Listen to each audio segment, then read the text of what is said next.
What if you could conquer your deepest fears and cultivate a resilience so strong nothing could shake you? This video offers a revolutionary approach, drawing on timeless Buddhist teachings to help you build an inner fortress against life's storms.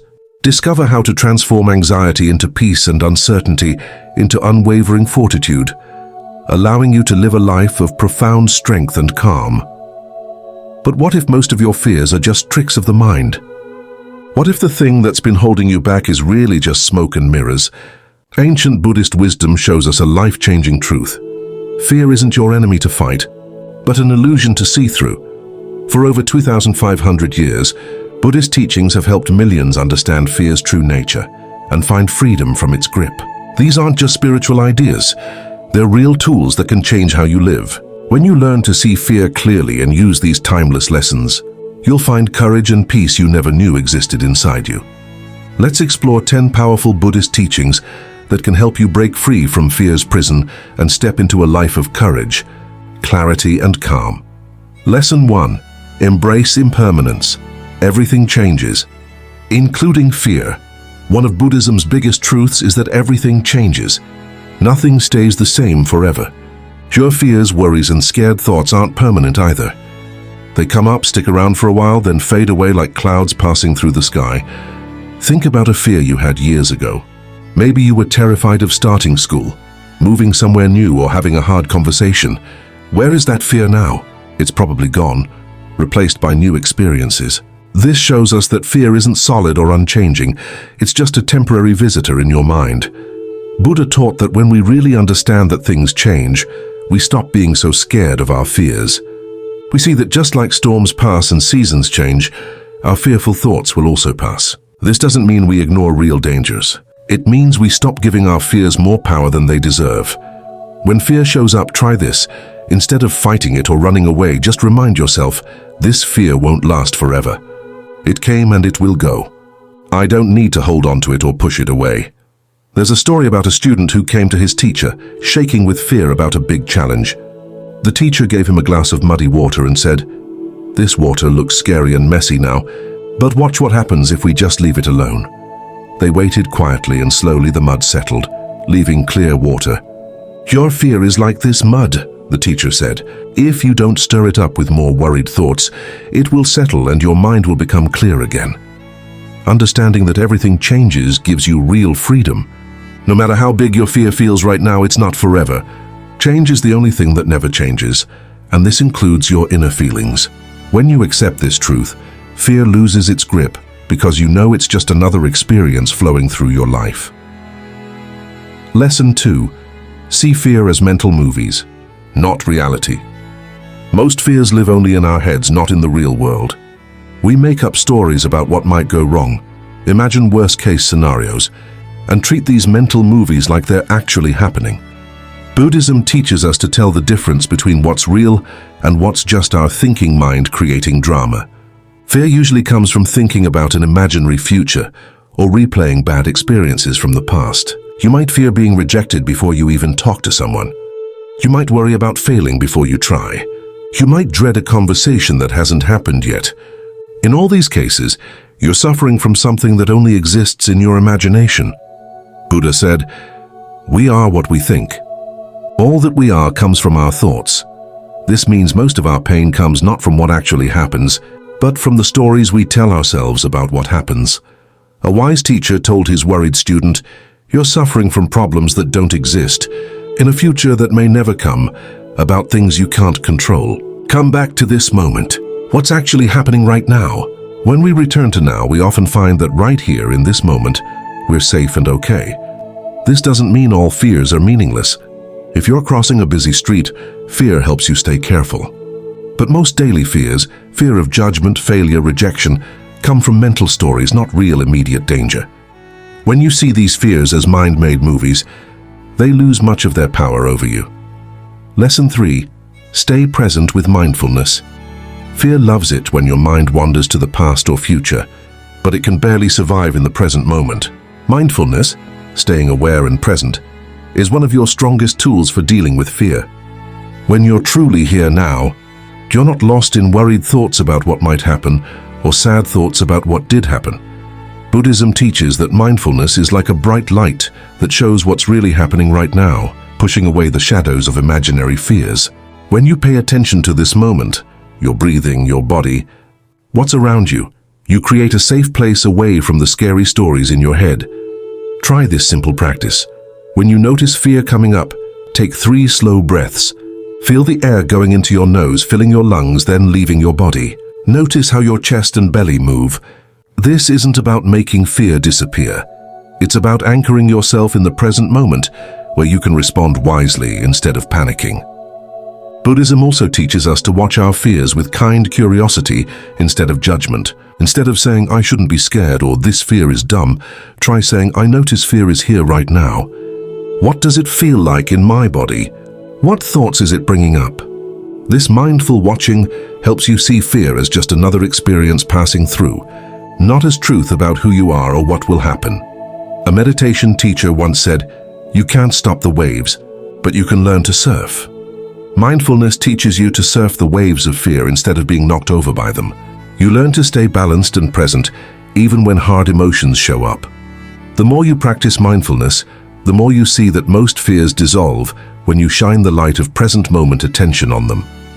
By growing this skill, you develop the ability to stay grounded and clear-headed even in tough situations. Lesson 4.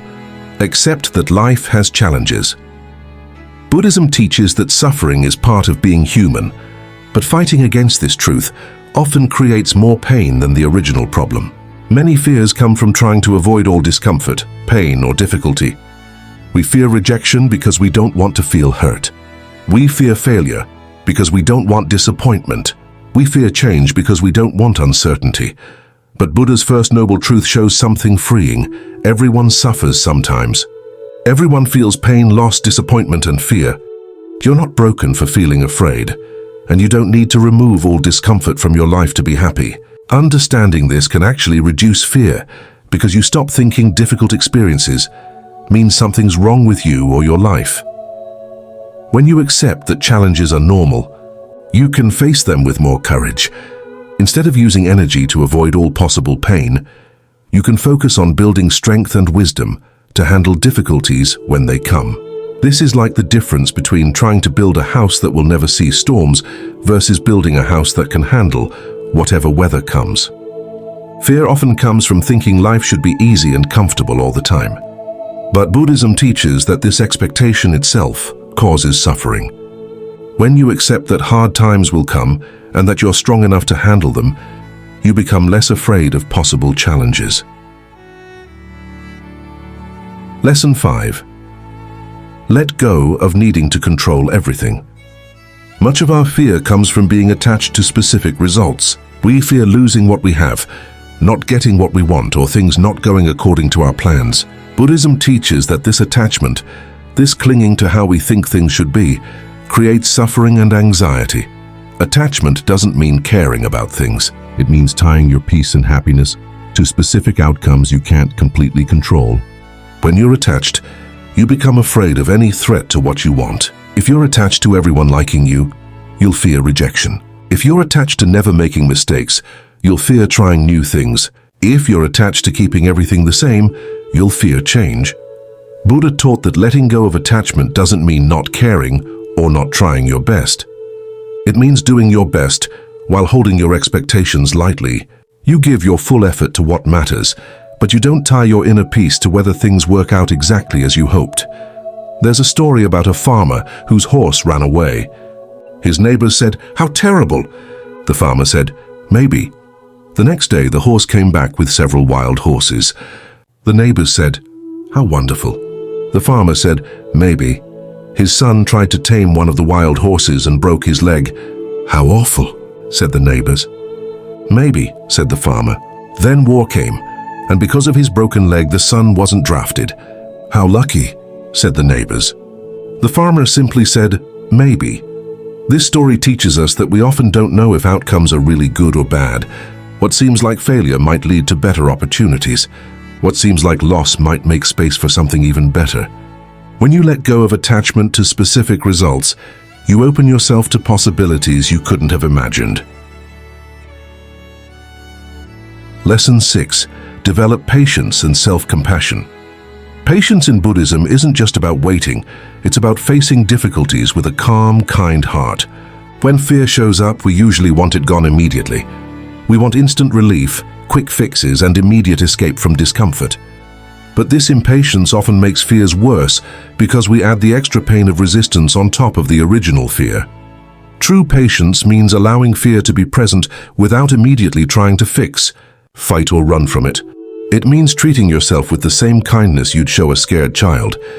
Instead of saying, "Mao, stop being afraid," you might say, "I understand you're scared right now. That's okay. Let's breathe together and see what you need." Buddhism teaches that growth and healing take time. Just like a tree doesn't become strong overnight, developing courage and inner peace happens gradually. When you're patient with yourself, you create the space needed for real change. You stop expecting instant perfection and start appreciating small steps forward. Patience also means trusting life's process. Even when you can't see how things will work out, even when fear feels overwhelming, there's deeper wisdom at work. Many times, what seems like the worst thing turns out to be exactly what was needed for your growth and happiness. Patience helps you see that courage isn't the absence of fear. It's feeling the fear and taking wise action anyway. It's being willing to be imperfect, to not have all the answers, to make mistakes and learn from them. When you approach fears with patience, you're no longer at war with yourself. Lesson 7. Understand the root of fear. Buddhism teaches that most fear comes from a fundamental misunderstanding about the nature of self and reality. We fear because we believe we are separate, fragile beings in a hostile world. But deeper wisdom shows us that this separation is an illusion. And understanding this can dissolve many of our deepest fears. When you really look at your fears, you'll often find they come from 3 basic sources: fear of not getting what you want, fear of losing what you have, and fear of experiencing what you don't want. All of these come from the ego's constant attempt to protect and enhance itself. But Buddhism reveals that the self we're so afraid of losing or protecting isn't as solid as we think. You are not just your thoughts, your job, your relationships, or your achievements. You are the awareness that experiences all these things. When you recognize this deeper truth, many fears naturally fall away. Consider the fear of death, which underlies many other fears. When you understand that what you truly are, pure awareness, cannot die, this fear loses its grip.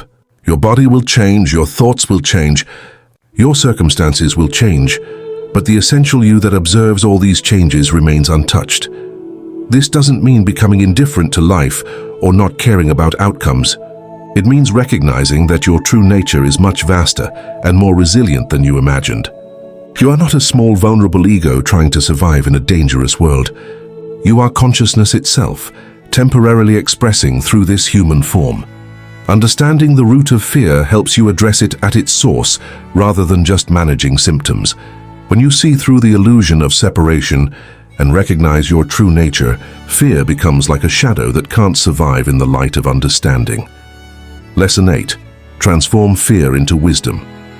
Buddhism teaches that every experience, including fear, can become a teacher if we approach it with the right attitude. Instead of seeing fear as an enemy to defeat, you can see it as a messenger, bringing important information about your attachments, beliefs, and areas for growth. Fear often points to where you're holding on too tightly to something, or where you haven't yet developed trust in your ability to handle life's challenges.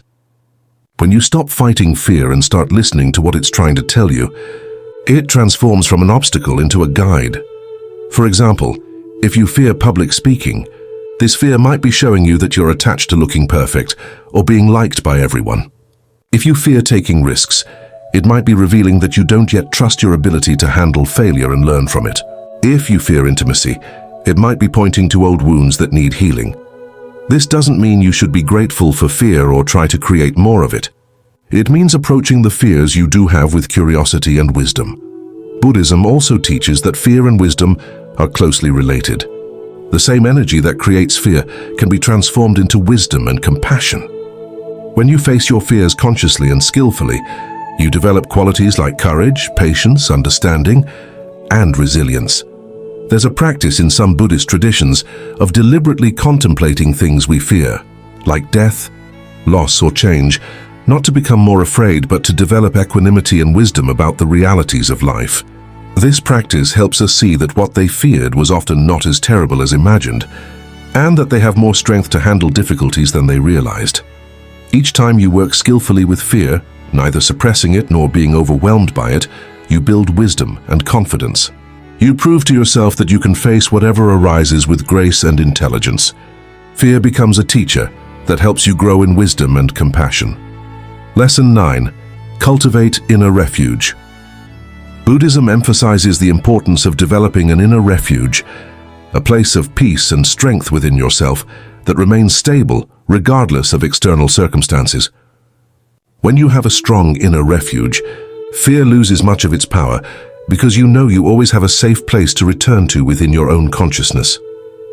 This inner refuge is built through regular spiritual practice, meditation, mindfulness, study of wisdom teachings, and cultivation of positive qualities like compassion and patience. It's like building an inner sanctuary that no external force can touch or destroy. Many people look for security in external things: money, relationships, career success, health, or approval from others.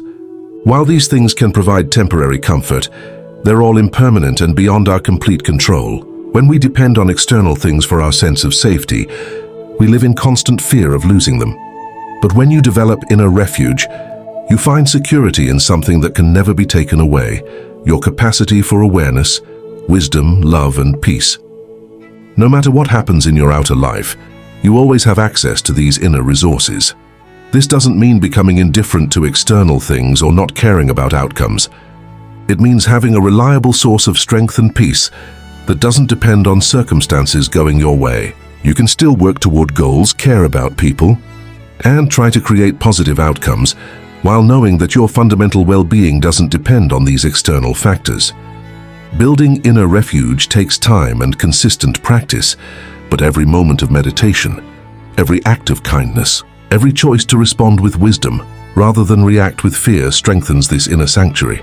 You begin to trust that no matter what challenges arise, you have the inner resources to meet them. Lesson 10. Live from love instead of fear. The ultimate Buddhist teaching about fear is that it dissolves naturally when we live from love instead of fear. Fear and love are opposite energies. Where one is strong, the other is weak. When your heart is full of love, compassion, and connection, there's simply no room for fear to take root. Buddhism teaches that love in its highest form isn't just romantic love or emotional attachment. It's a recognition of the interconnectedness of all life and a natural wish for all beings to be happy and free from suffering. Fear often comes from feeling isolated and alone, thinking you have to handle everything by yourself. But when you recognize your deep connection to all life, you realize you're never truly alone. You're part of something much larger and more supportive than your individual ego. Living from love means making choices based on what opens your heart rather than what protects your ego. It means being willing to be vulnerable, to take risks for meaningful connections, to act with kindness even when you're afraid. Each time you choose love over fear, you strengthen the loving energy within you and weaken fear's hold. When you live from love, you naturally become more courageous. Love gives you something worth being brave for. A mother's love for her child gives her courage to face any danger. Love for your dreams gives you courage to take risks. Love for humanity gives you courage to serve others, despite personal fears. The freedom you seek isn't found by eliminating all fears. It's found by changing how you relate to them. When you stop fighting fear and start understanding it, when you stop running from challenges and start meeting them with presence and love, you discover that you're much stronger and more capable than your fears ever told you. Every time you apply these teachings, you weaken fear's hold on your life and strengthen your natural courage. Every moment you choose presence over worry, acceptance over resistance, and love over fear, you step closer to the fearless life that's waiting for you. If this guide has helped you see fear differently, please like this content and subscribe for more wisdom that can transform your life. Your support helps me continue sharing these ancient teachings that have the power to heal and liberate minds around the world. Share this with someone who needs to break free from fear's grip. You never know whose life might be changed by these timeless truths. Together, we can help more people discover the courage and peace that already lives within them.